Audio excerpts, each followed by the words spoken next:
La famille, que la paix soit sur vous.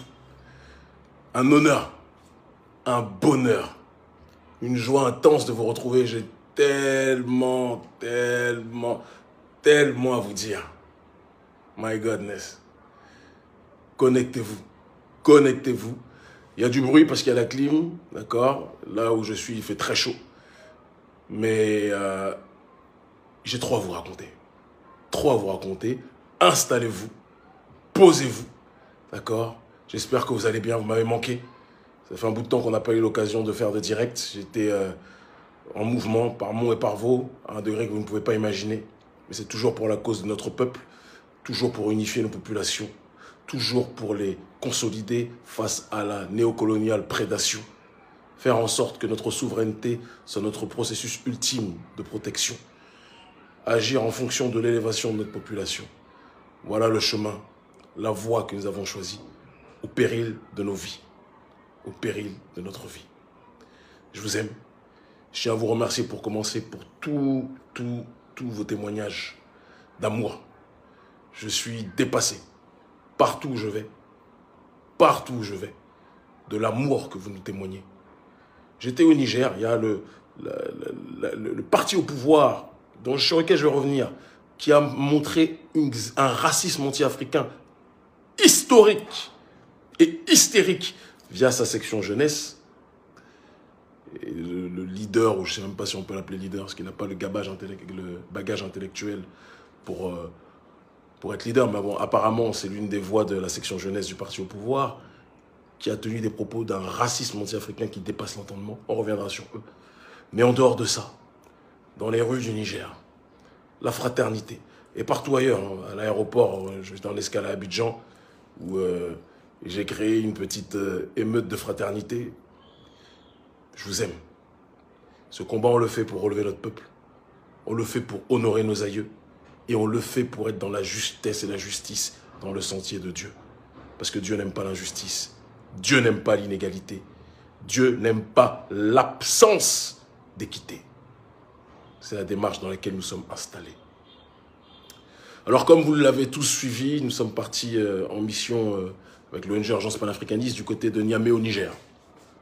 Sur invitation de mon très cher frère Oumarou Abderrahmane, d'accord, un ancien député qui a eu une décision très courageuse, qui a été de quitter un parti politique qui était parti au pouvoir, en tout cas un parti qui avait un poids politique dans ce système de prédation, d'accord, et qui a décidé de créer une voie dans le cadre et dans la continuité de ce que nous avions évoqué. En 2018, j'avais parlé de la nécessité de construire un parti politique panafricaniste. Oumarou l'a matérialisé et je le félicite profondément à ce sujet. Il y a aujourd'hui de plus en plus de fake news. De plus en plus de fake news. Et c'est assez extraordinaire ce qui est en train de se passer. C'est-à-dire qu'ils sont en train d'inventer maintenant. C'est-à-dire qu'ils prennent ma tête, ils écrivent des faux textes et ils disent qu'Kémy Séba a dit. C'est la nouvelle stratégie, c'est m'attribuer des propos, des textes que je n'ai pas... Ça, c'était prévisible. On m'avait prévenu que de toute façon, les services français, avec leurs alliés noirs, allaient tôt ou tard passer à cette étape. On y est. Et donc, j'ai vu des communiqués qui disaient que Kémy Séba écrit un texte selon lequel il est en guerre avec Oumarou. Oumarou m'a déçu de mon séjour au Niger, etc. Vous êtes des manipulateurs. Oumarou est mon frère. Il y a quelques années, on avait eu un désaccord sur lequel on s'est exprimé. Il a compris quel était mon propos. Et moi-même, on a décidé d'avancer dans la voie de la fraternité. C'est mon frère et je le soutiens à 1 milliard %. D'accord ? Ce séjour a été extraordinaire. Il a commencé donc par une arrestation. Pendant que je voyais des militaires français être reçus comme des rois. Je ne vous cache pas que quelqu'un qui a dédié sa vie à la défense, à la résurrection de notre population, a le cœur qui saigne. Quand il voit ses propres frères choyer les militaires français, les militaires instruments du néocolonialisme, et persécuter leurs propres frères. Mais c'est cyclique, c'est toujours comme ça. Toujours quand des gens se battent, Nathalie Yam, moi-même, les militants d'urgence panafricaniste, d'autres, et beaucoup d'autres qui sont en première ligne le savent, quand vous êtes en première ligne, vous battez contre le néocolonialisme, le plus dangereux, ce n'est pas la force néocoloniale française. Je suis désolé, Le vrai problème, ce sont nos frères qui nous poignardent dans le dos. Ce n'est pas le système néocolonial. Le système colonial n'est pas assez fort face à nous, je vous le dis, avec une fluidité. La seule force du système colonial, c'est la science de la trahison qui existe à l'intérieur des nôtres. Malcolm X disait que nous sommes les plus non-violents avec le reste de l'humanité, mais nous sommes les plus violents entre nous. Je pense qu'il avait tout résumé. Tout résumé. Mais nous sommes debout plus que jamais. Donc j'ai été arrêté 3 heures à l'aéroport, d'accord, traité comme un chien, pas respecté. J'ai demandé à pouvoir consulter mon avocat, on me l'a refusé. On m'a traité comme un terroriste, alors qu'eux-mêmes sont incapables d'arrêter les véritables terroristes qui, je le comprends, puisqu'ils sont employés par leur partenaire numéro 1, qui est l'oligarchie française, ces terroristes-là. Et à la sortie, ils ont fini au bout de 3 heures par me laisser sortir, pour après, fait assez intéressant, émettre des pressions sur les propriétaires du palais où nous devions faire la mobilisation, d'accord? Parce qu'il y a une nouvelle stratégie du néocolonialisme français aujourd'hui, qui est de faire en sorte de faire interdire nos mobilisations en faisant pression sur les élites endogènes, corrompues. Et une fois que l'annonce de l'interdiction est faite, à la dernière seconde, dire finalement on vous autorise pour qu'il y ait des mobilisations. Très important ce que je vous dis. Pour qu'il y ait des mobilisations et qu'on dise que finalement les panafricanistes ne réunissent plus. Alors que non. Ils interdisent. Et maintenant, à quelques heures à peine quand le message est passé que c'est interdit, faire croire à tout le monde que maintenant c'est autorisé. C'est-à-dire que ces démons,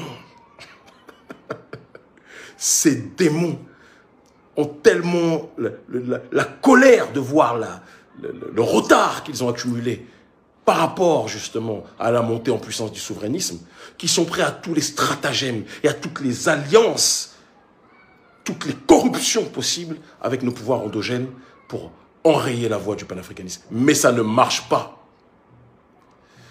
On a été suivi, partout dans le monde, je suis surveillé par les services de renseignement. Ça fait partie du combat. Hein. À partir du moment où on rentre dans cette voie, il ne faut pas s'étonner. Je pense qu'on est très clairement parmi les personnalités politiques africaines les plus surveillées de la planète aujourd'hui. En tout cas, dans le monde francophone, sans aucun doute. Sans aucun doute, ça, il n'y a pas de souci.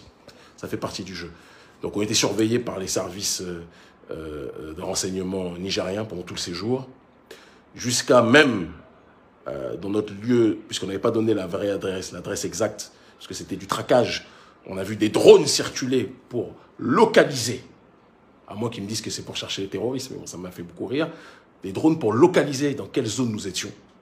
Ce qui s'est passé là, c'est Netflix. C'est extraordinaire. C'est extraordinaire. Et il y avait une ribambelle de témoins. Tous les militants panafricanistes qui étaient avec nous, qui nous rendaient visite, ont vu de leurs propres yeux ce qui se passait. Donc ils ont interdit la mobilisation. Ils se sont rendus compte d'une erreur gravissime qu'ils ont fait. Parce que quand vous êtes contre les idées de quelqu'un, la meilleure façon de... Moi, je fais des débats politiques depuis...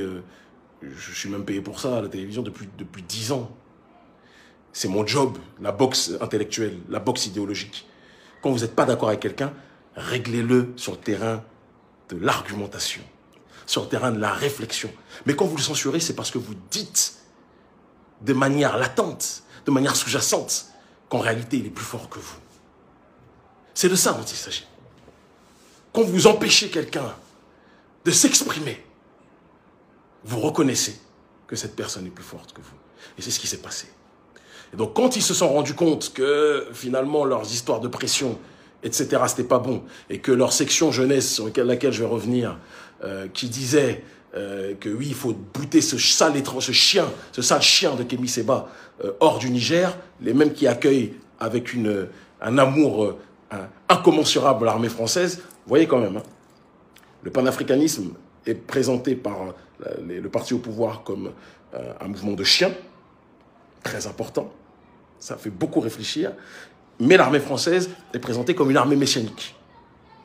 Essayez de comprendre ce qui se passe. C'est pas étonnant que le Niger soit malheureusement, et c'est un pays que j'aime tellement, l'un des pays les plus pauvres de la planète, parce qu'on a une élite qui a passé un accord avec les forces coloniales françaises en échange de quelques petits bakchiches pour piller les ressources minières, pour laisser le peuple vivre en dessous du seuil de pauvreté, dans une pauvreté qui dépasse l'entendement. Je circulais dans les rues, parfois, j'avais les larmes aux yeux de voir le degré de pauvreté de notre peuple. Alors que ce pays est riche en uranium, est riche en de si nombreuses ressources minières. Mais notre peuple vit dans une obscurité sociale et économique qui dépasse l'entendement.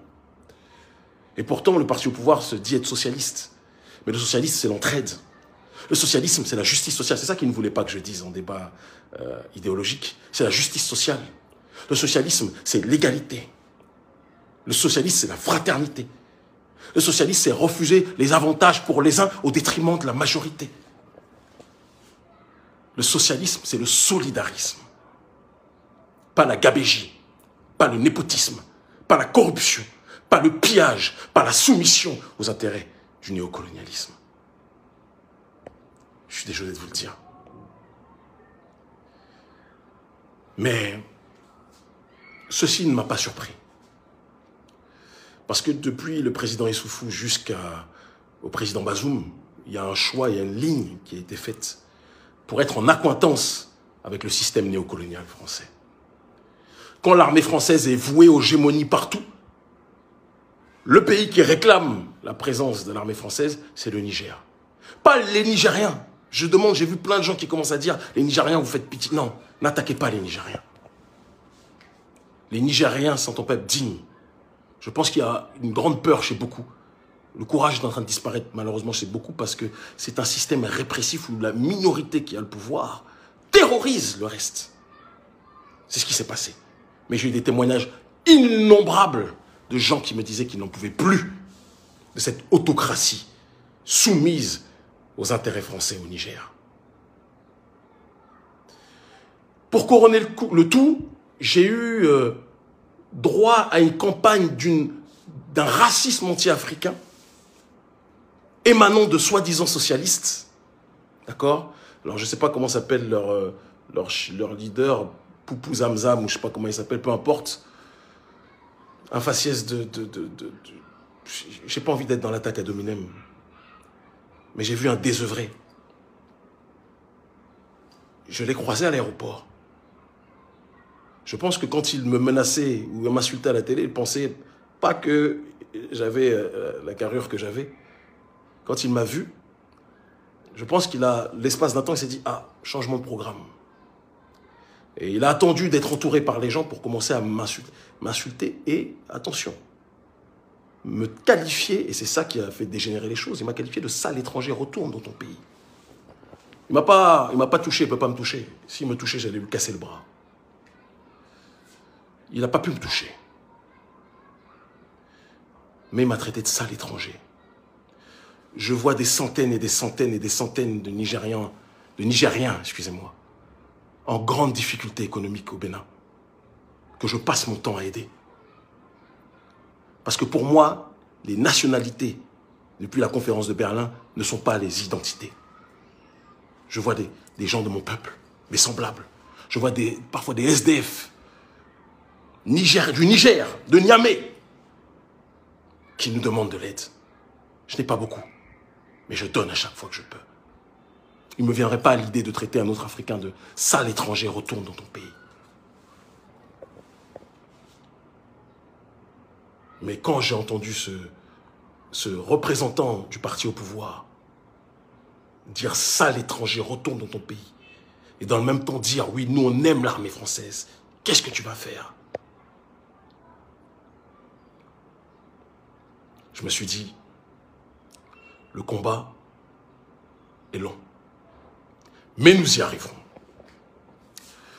Je veux que tout le monde comprenne que ce qui se passe là, tout comme la campagne hystérique de fake news, de faux textes diffusés, signés de mon nom, etc., etc., ce n'est pas quelque chose qui est dû au hasard. Depuis le sommet de Montpellier, les services de renseignement, les services secrets français, en collaboration avec les élites endogènes africaines, ont développé de nouvelles stratégies, me ciblant moi et ciblant Nathalie Yamb. Il faut que ce soit très clair. Et aussi Franklin Nyamsi, puisqu'on est à peu près, je pense, les trois voix les plus audibles dans le panafricanisme contemporain aujourd'hui dans la sphère francophone. Et donc, leur stratégie me concernant, c'est, puisqu'ils voient qu'on a une popularité qui dépasse l'entendement, c'est d'essayer de faire croire qu'en réalité, il y a des gens, beaucoup d'Africains qui sont contre nous. Ce n'est pas beaucoup d'Africains, ce sont les jeunesses des partis au pouvoir des partis d'Alassane Ouattara, des partis du président Bazoum, du parti de Macky Sall. Et c'est eux qui, en spammant, mais ça ne marche pas, ils n'ont pas le savoir-faire. Je veux dire que vous ne pourrez jamais égaler des vraies personnes qui communiquent. Moi, ce n'est pas des trolls. Moi, c'est des partisans, c'est des sympathisants. Vous, c'est des trolls. Et vous êtes remarqués très rapidement. Ils vont prendre un texte qu'ils vont répéter sous 100 comptes. Et ce sera un seul message. Pour dire que Kémy Séba est ceci, Kémy Séba est cela, ce ça l'étranger par-ci, ce ça l'étranger par-là. J'ai pitié pour vous. J'ai pitié pour vous parce que je risque ma vie pour vous. J'ai pitié pour vous parce que quand je quitte ma famille pour me mobiliser contre le néocolonialisme français, chaque jour, je sais que je peux me prendre une balle. Chaque jour, je sais que... Enfin, si je dois me prendre une balle ou me faire tuer, ça ne sera pas par le guignol de la section jeunesse du Parti Socialiste du président Bazoum. Parce qu'il n'a pas, comme je dis, il n'a pas le gabarit pour ça. Mais je sais que ça peut arriver à n'importe quel moment. J'en suis conscient. J'en suis très conscient. Mais tout se fera en fonction de notre globale compréhension au sujet des enjeux qui frappent notre population. L'oligarchie française, sachant qu'elle n'a pas assez de pouvoir pour nous éteindre et pour enrayer notre lumière, a décidé de créer un climat visant à faire croire que les panafricanistes rencontrent une hostilité violente d'autres Africains. Comme je le dis, ce ne sont pas d'autres Africains, ou du moins ce sont des Africains, mais minoritaires, qui sont pour la plupart des chiens de garde des partis colonisés au pouvoir. Et ces gens-là, vous les remarquerez, vous les reconnaîtrez à leur capacité à exprimer de la xénophobie vis-à-vis des autres Africains, mais d'exprimer un amour hystérique vis-à-vis des militaires et de l'oligarchie française. Le camp au Niger, c'est très important. D'ailleurs, le chef de la section jeunesse qui m'a dit « Tant que l'ancien président Issoufou sera vivant, ça sera lui qui contrôle le Niger et tu ne pourras jamais rentrer. » Quand il m'a dit ça, je fais « Ah bon, c'est comme ça que ça fonctionne. » Et il m'a dit « Jamais tant que le président Issoufou sera vivant. Le président Bazoum te laissera faire des activités. » D'accord. J'ai compris qu'il y a le marionnettiste et la marionnette, sachant que le marionnettiste lui-même est une marionnette de l'oligarchie occidentale, malheureusement. En Côte d'Ivoire, c'est pareil. Le parti de Ouattara sont des gens qui, pendant X temps, se sont plaints d'être traités de burkinabés. Mais ce sont les premiers qui vont vous traiter de ça à l'étranger. Frantz Fanon parlait du processus d'aliénation. Mais je pense que Fanon, même jusqu'à sa mort, ne pouvait pas imaginer à quel point cette maladie de l'absence de connaissance de nous-mêmes avait gangréné une partie des nôtres. Pas tous les nôtres, parce que je vous le dis, on est majoritaire. Le vent du panafricanisme et du souverainisme est majoritaire. Mais il va falloir qu'on redouble d'ardeur, de vigilance. Moi, je quitte le Niger avec le sentiment d'une victoire écrasante parce qu'ils se sont discrédités à eux-mêmes, vis-à-vis d'eux-mêmes et vis-à-vis du monde entier. Exprimer la xénophobie, la censure, le racisme anti-africain et la soumission vis-à-vis des intérêts étrangers, français, ça n'a pas de mots. Alors, le nouvel argument famélique, intellectuellement, des gens, c'est de dire, mais nous, on est des pions de la France, oui, mais toi, tu es un pion de la Russie. Moi, je vais vous dire une chose, vous me faites rigoler. Vous avez dit la même chose à Lumumba, que vous qualifiez d'être un pion des soviétiques. Vous aviez dit la même chose à Cabral, d'être un pion des soviétiques. Vous avez dit la même chose à tous les combattants de la liberté. L'Union soviétique, l'ancien nom qu'on donnait à la Russie et les autres contrées environnantes, c'est la patrie qui a contribué à la lutte pour la décolonisation. Donc vous ne pourrez pas nous avoir dessus. Et encore une fois, je dis que les Russes ont beau être sympathiques, mais ils ne seront jamais nos messies. Les seuls messies de l'Afrique, c'est l'Afrique elle-même. Et il arrivera un moment où nous militons pour, où nous n'aurons plus besoin de la Russie non plus. Que ce soit clair. Donc moi, vous ne pouvez pas m'avoir dessus. Mais vous, votre soumission hystérique à la France, C'est pathologique. C'est pathologique. Et votre incapacité à débattre, votre incapacité à trouver des arguments de sens, de poids. J'étais là pendant une semaine, menace de mort par-ci, menace de mort par-là, mais quand j'étais dehors, il n'y avait rien. Parce que vous ne pouvez rien faire. Calomnie, raciste de cette petite minorité qui ne représente même pas 5% de la population. Même pas 5. La plupart des Nigériens sont fatigués de vous. Mais vous terrorisez l'opposition. Vous en poussez certains à l'exil, vous en mettez d'autres en prison. J'ai même vu une sœur, une femme courageuse nigérienne, une femme politique, qui a été jetée en prison pendant la période des élections. Je ne comprends pas. Et c'est valable partout, hein. C'est valable aussi au Bénin, où on jette, quoi que je pense d'elle, Rekia Madougou. C'est-à-dire qu'on a une incapacité au débat dialectique en Afrique francophone. Je ne comprends pas. Je ne comprends pas. Certains se pensent brillants, mais dès qu'il y a la notion du débat, commence à se liquéfier et à être dans la déjection. Question de fond, réflexion de fond. Donc, je retiens une chose. Tant que le président Issoufou, d'après ce que m'a dit son neveu ou chien de garde de la section jeunesse du parti présidentiel, Poupou Zamzam, ou je ne sais pas comment il s'appelle, tant que le président Issoufou sera à la tête du pays, j'y ai bien compris, le panafricanisme ne pourra pas avancer. Ce sont ses mots textos. Et c'est ce qu'il dit. Pourtant, le panafricanisme a passé son message. Plus que si j'avais fait ma conférence. C'est ça que vous ne vous en rendez même pas compte. J'ai compris aussi qu'il disait donc que le président Bazoum était la marionnette de... Ce sont ses mots, hein, grosso modo, du président Issoufou.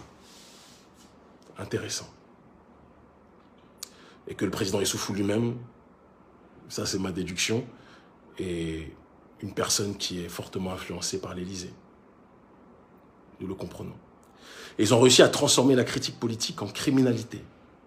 Aujourd'hui, quand vous critiquez politiquement un dirigeant de la France-Afrique, ils vous présentent ça comme de l'injure. Ils vous disent que vous manquez de respect aux aînés. Donc vos aînés peuvent vendre vos frères en esclavage. Mais comme ce sont vos aînés, vous ne devez rien dire, vous devez leur dire merci papa, merci. Parce que ce qui se passe là, c'est de l'esclavage économique. C'est de l'esclavage politique. Le pillage de nos ressources, ça va au-delà de tout. Mais vous n'avez pas le courage de le dire. Vous n'avez pas le courage de le reconnaître.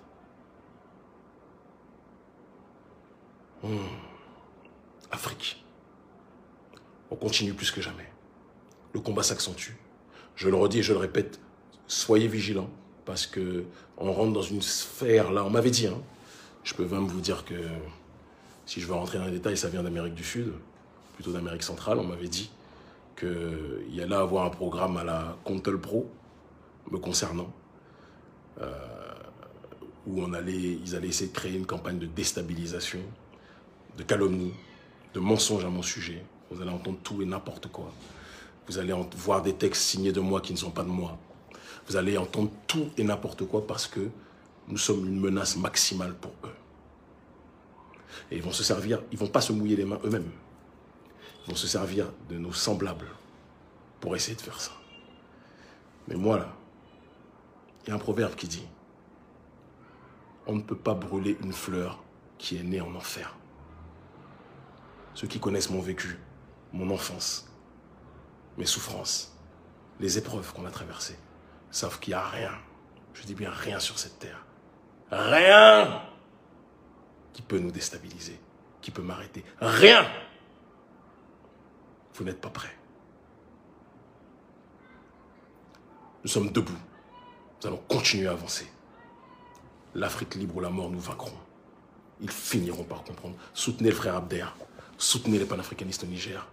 Je demande à l'opposition, je vous en supplie, unissez-vous. Parce que si toute l'opposition s'unit, mais le régime ne tiendra même pas quelques secondes. C'est une réalité. Je vous aime. Et au gouvernement nigérien, soyez rassurés, je n'exprimerai pas vis-à-vis des Nigériens SDF que je vois ici le même racisme que ce que vous avez exprimé vis-à-vis de votre frère africain. En vous rappelant, parce que comme vous êtes pour beaucoup malheureusement politiquement des analphabètes, idéologiquement, Vous ne vous rendez même pas compte que le panafricanisme, il n'est pas né à Niamey au Niger, ou même en Afrique. Le panafricanisme est né dans la diaspora, il est né hors du continent. Mais à chaque fois que vous insultez quelqu'un qui n'est pas né sur le continent africain, de sale étranger, à chaque fois que vous insultez un afrodescendant de sale étranger, vous insultez le panafricanisme. Mais pour ça, il faut étudier. Pour ça, il faut se renseigner politiquement. Et vous n'avez pas cette capacité. Je vous aime profondément. Et à ceux qui, idéologiquement parlant, sont nos opposants, moi, je n'exprimerai pas la même bêtise que la violence verbale, hein, parce que ça, à l'étranger, ça s'arrête là, pas de violence physique, ils ne peuvent pas, mais la violence qu'ils ont exprimée vis-à-vis de nous. Nous sommes ouverts au débat tout le temps. On vous aime. Merci infiniment. Ils finiront par comprendre. L'Afrique libre ou la mort, nous vaincrons.